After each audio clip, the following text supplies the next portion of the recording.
네, 참 코비드로 말미암아서 참 시간이 참 더디 갈 줄 알았는데 생각보다 시간이 상당히 빨리 지나갔죠. 예, 그렇게 덥던 여름이 어느새 다 지나가 버렸습니다. 그리고 겨울의 문턱에 접어들었습니다. 며칠 전 신문 기사를 보았더니 올 겨울 최악의 경우 하루에 확진자 수가 6천 명이 넘을 수도 있다고 하던데 올 겨울은 코비드 2차 대유행으로 상당히 힘들고 혹독한 겨울을 보낼 수도 있다라는 생각을 해봅니다. 요즘 들어 계속 1,000명 이상, 뭐 많게는 1,500명 가까이 확진자 수가 계속해서 나오고 있고, 뭐 미국에서도 하루에 10만 명 가까이 나오고, 방역 시스템이 가장 잘 되어 있다는 한국에서조차도 요즘 200명이 넘어가고, 그 19세기, 20세기 초죠. 1900년도 초반에 스페인 독감이 전 세계를 강타했을 때, 그때 패턴이 지금 이 코비드 패턴과 너무나도 닮아 있습니다. 그래서 많은 이 감염학자들이 이 코비드가 어떤 식으로 진행할지를 사실은 그 스페인 독감의 그 패턴을 보면서 예측을 해왔거든요. 네, 그 예측에 따르면 1차 유행 때보다 2차 유행 때 더 많은 감염자 수가 발생했고 사망자 수 또한 더 폭증했다는. 그래서 올 겨울이 상당한 고비라는 생각을 해봅니다. 만약에 스페인 독감의 그 패턴대로 코비드19가 진행해 나간다면 이 겨울 참 아주 혹독스러운 겨울이 될 수 있을 텐데 성도 여러분 모두 다 건강에 유의하셔서 올 겨울 잘 나시기를 바랍니다. 네, 오늘 우리가 함께 묵상하고자 할 그 말씀이 그러니까 추운 겨울에도 씨를 뿌리라는 말씀으로 여러분들에게 말씀드리고자 하는데 추운 겨울에 씨를 뿌려라. 이런 말씀을 드리면 어떤 생각이 드시겠습니까?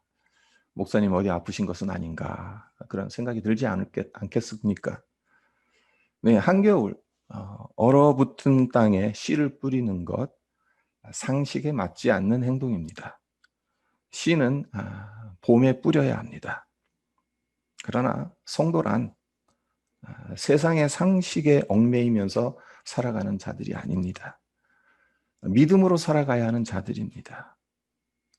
그렇기 때문에 때를 얻든지 못 얻든지 말씀과 기도의 씨앗을 뿌려야 하는 자들인 거예요. 땅이 얼어붙었다 하더라도 아무리 혹독한 겨울이라 하더라도 우리가 뿌려야 할 씨앗이 있다는 사실입니다. 오늘 함께 읽은 본문 말씀에서도 이 점을 발견할 수 있는데요.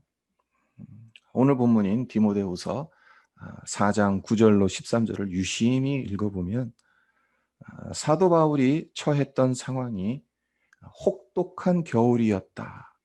그럼에도 불구하고 여전히 씨를 뿌리고 있었다라는 것을 발견하게 됩니다. 왜 그렇습니까? 먼저는 사도 바울은 지금 로마 감옥에 갇혀 있는 상황이란 겁니다. 죽을 날이 얼마 남지 않은 것을 직감적으로 알고 영적 아들인 디모데에게 편지를 쓰고 있는 겁니다. 그러니까 바울에게는 엄청나게 혹독한 겨울이라고 할 수 있는 거죠. 그리고 이 편지를 썼던 그 계절, 실제적으로 겨울을 앞두고 있는 시점이라고 볼 수가 있습니다. 13절을 보시면요. 내가 올 때에 내가 드로아 가부의 집에 둔 겉옷을 가지고 오고 또 책은 특별히 가죽 종이에 쓴 것을 가져오라라고 디모데에게 부탁을 하고 있는데 네가 올 때 겉옷을 가지고 와라. 왜 그런 부탁을 하는 것이겠어요? 1차적으로는 추우니까 겉옷을 가지고 오라는 것이겠죠. 그러니까 이와 같이 계절적으로나 상황적으로나 그리고 그의 인생 여정상으로 보나 사도 바울은 지금 겨울 한가운데 놓여 있다라고 볼 수가 있습니다. 중요한 것이 하나 있습니다. 그런 혹독한 겨울을 맞이한 상황에서 사도 바울이 그냥 가만히 있었냐는 거예요. 겨울이니까 밖에 나가지 않고 아무런 활동하지 않고 그냥 가만히 있었냐는 겁니다. 죽을 날만 기다리면서 아무것도 하지 않았냐는 거죠. 그렇지 않다는 것을 우리가 너무 잘 알고 있지 않습니까? 어찌 보면 아무것도 할 수 없는 그러한 시간에도 사도 바울은 여전히 씨를 뿌리고 있었습니다. 먼저 우리가 살펴볼 점은 사도 바울이 처했던 환경 자체가 겨울이라는 점인데, 앞서 말씀드린 것처럼 지금 사도 바울이 있는 곳은 감옥이에요.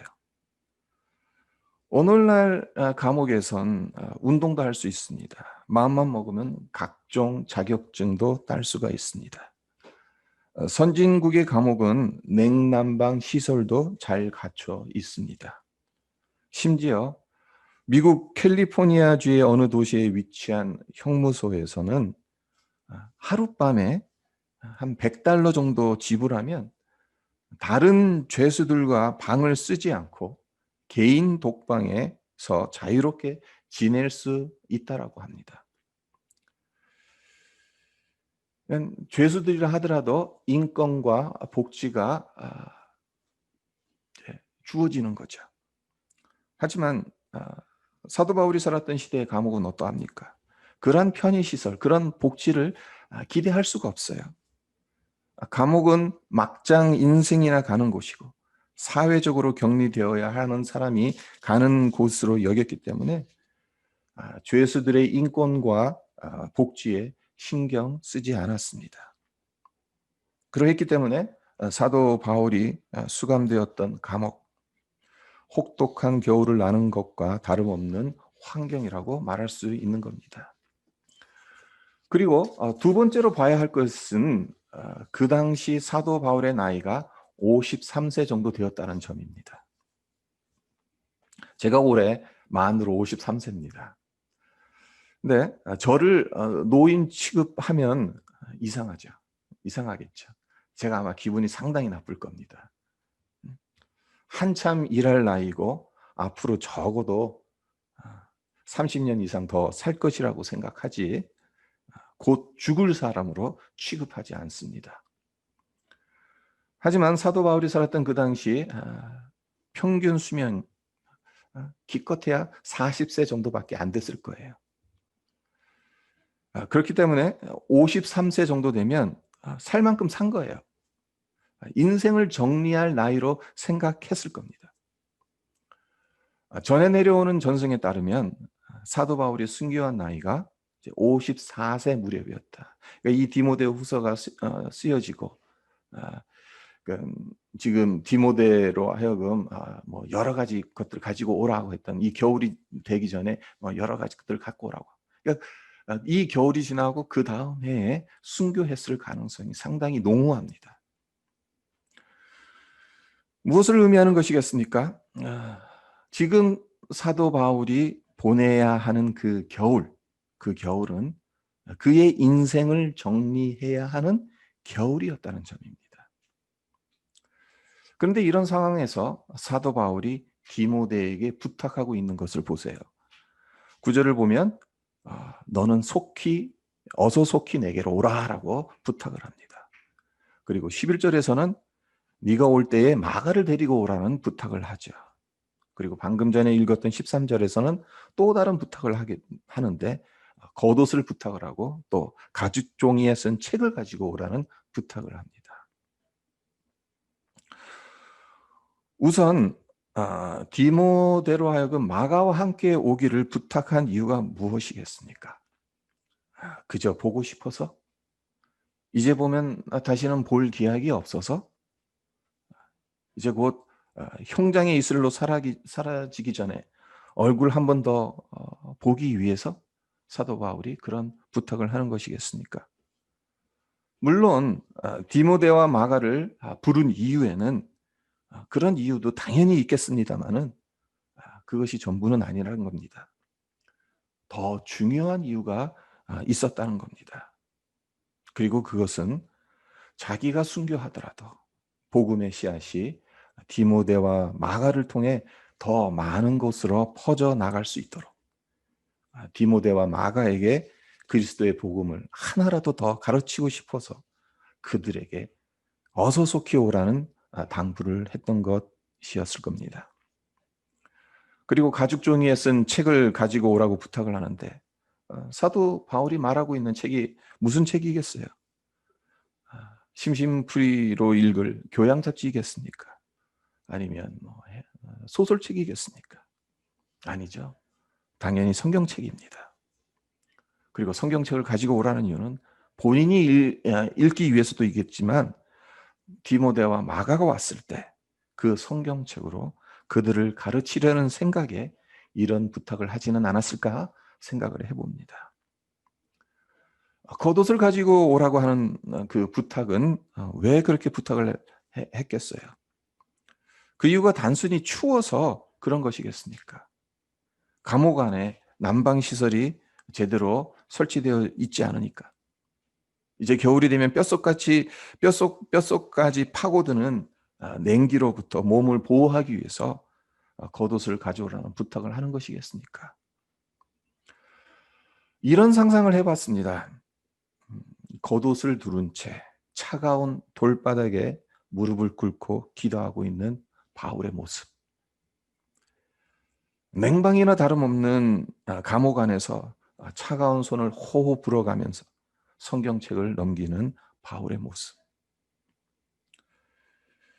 네, 바울은 말씀과 기도의 씨앗을 뿌리기 위해 디모데에게 이런저런 부탁을 한 것입니다. 인생을 마감할 황혼기이며 언제 목이 날아가게 될지 모르는 상황이지만 언젠가는 예수의 복음의 씨가 로마 제국을 뒤덮게 될 것을 믿음의 눈으로 바라봤기 때문에 말씀과 기도의 씨를 계속해서 뿌리고자 했던 것입니다. 나이에 관한 재밌는 통계 자료가 있습니다. 역사상 위대한 업적을 이룬 사람들이 언제 업적을 이루었는지 그 나이를 조사해 보니까 다음과 같은 결과가 나왔다고 해요. 위대한 업적을 이루었던 나이가 60세 이전은 36%인 반면에 60세에서 70세일 때 35%, 그리고 70세와 80세 사이의 연령대가 23%, 그리고 심지어 80세 이상이었을 때도 6%.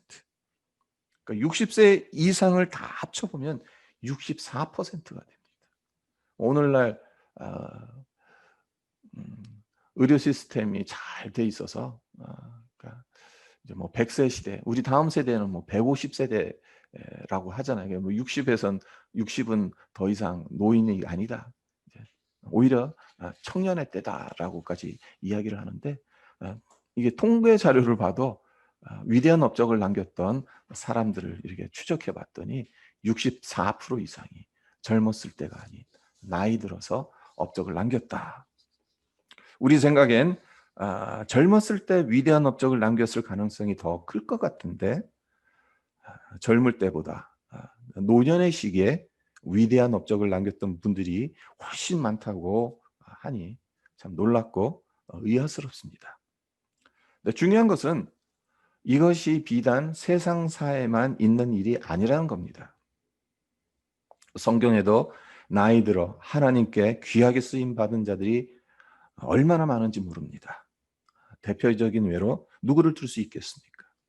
모세죠. 모세는 80살에 이스라엘 백성들을 출애굽해내라는 하나님의 부르심을 받았습니다. 갈렙은 어떻습니까?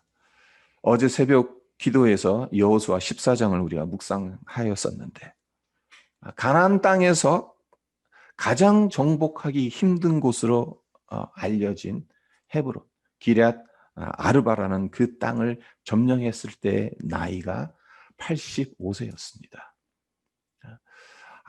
아무도 그 땅을 차지하고 싶지 않은 땅, 이 땅만큼은 피하고 싶었던, 다들 제비 뽑았을 때 저 땅만큼은 내가 제비 뽑아서는 안 되는데 내가 저 땅을 제비 뽑으면 어떻게 될까 그러면 차라리 그냥 그 땅을 포기해 버려야 되는 건 아닐까? 아마 이스라엘 백성들은 그렇게 생각을 했을런지도 몰라요.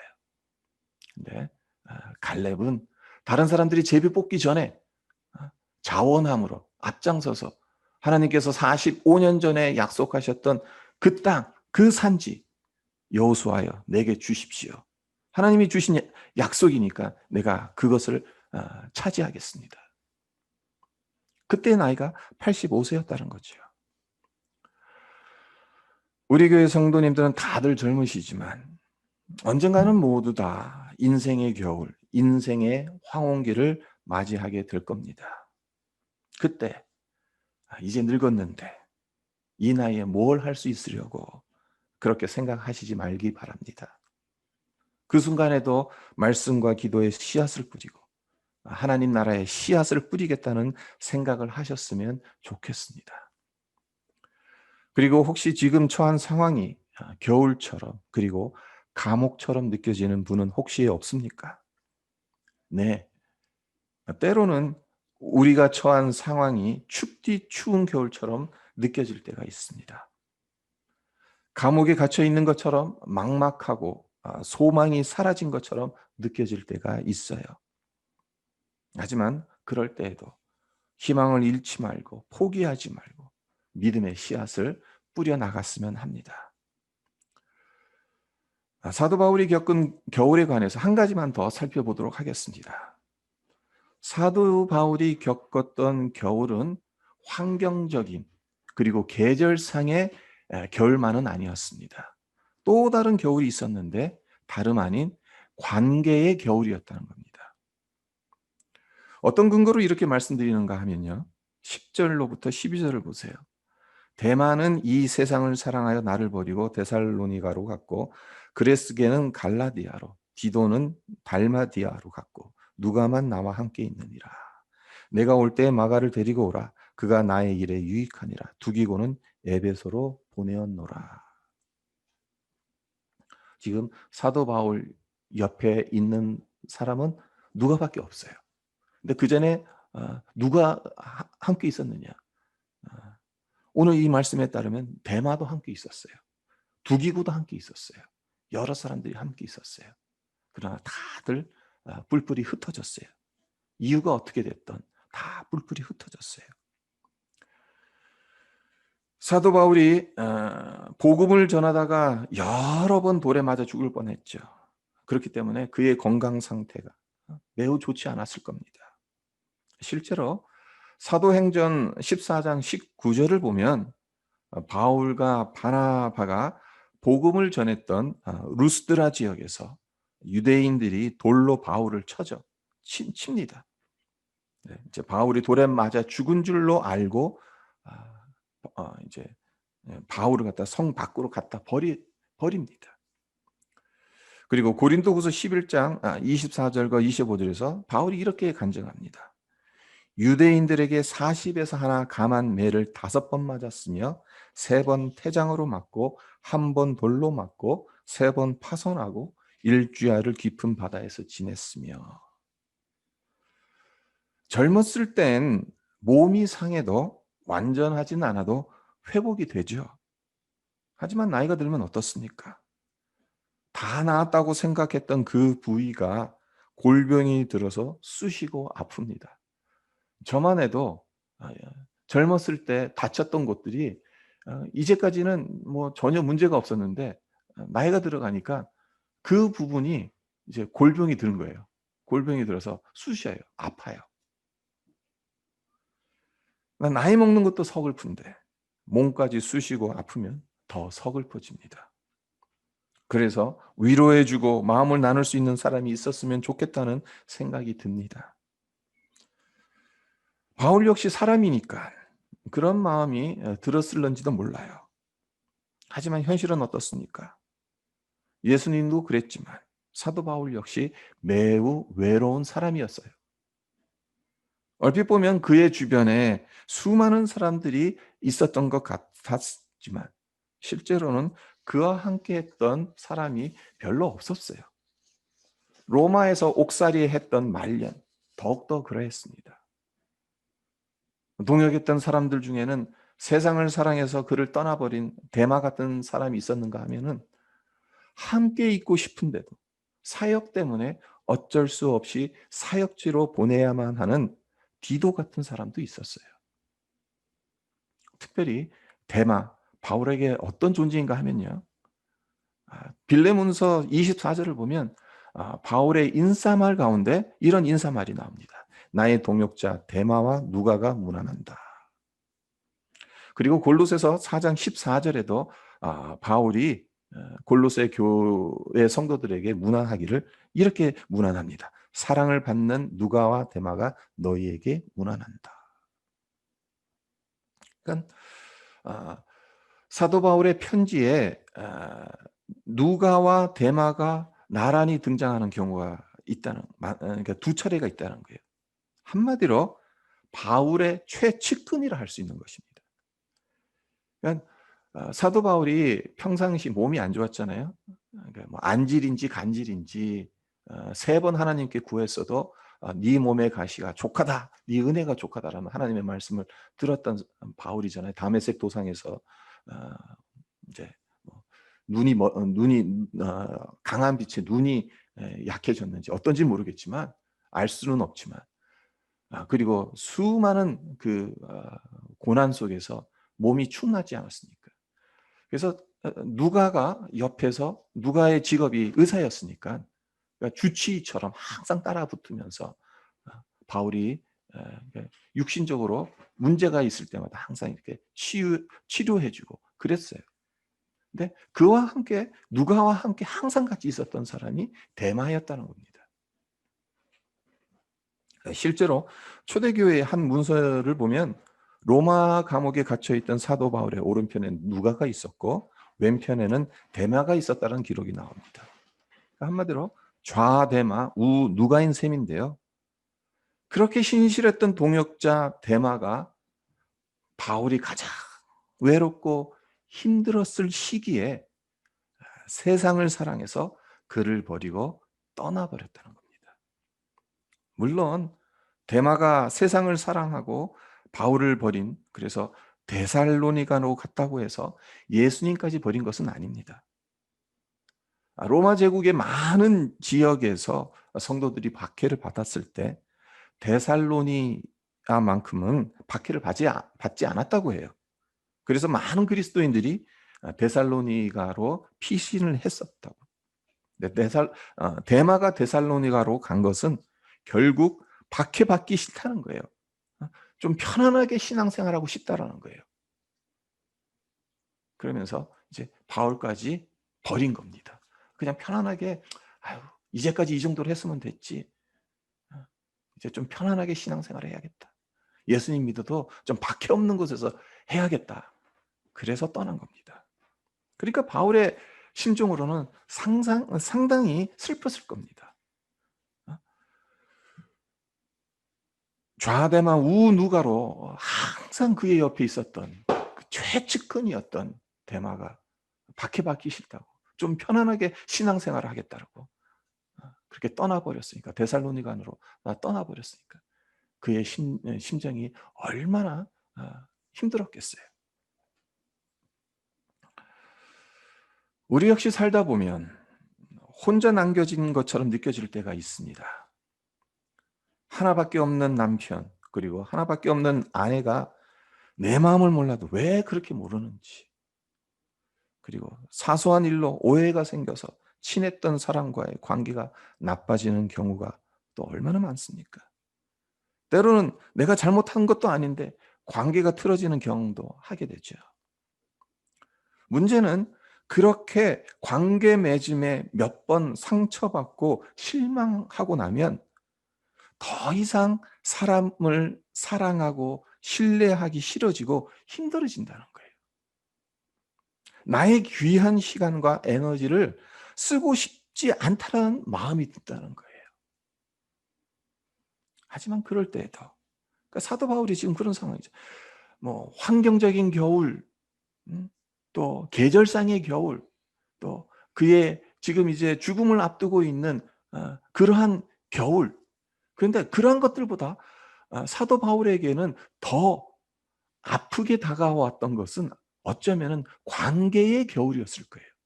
그토록 믿었던 동역자 데마가 떠나버린.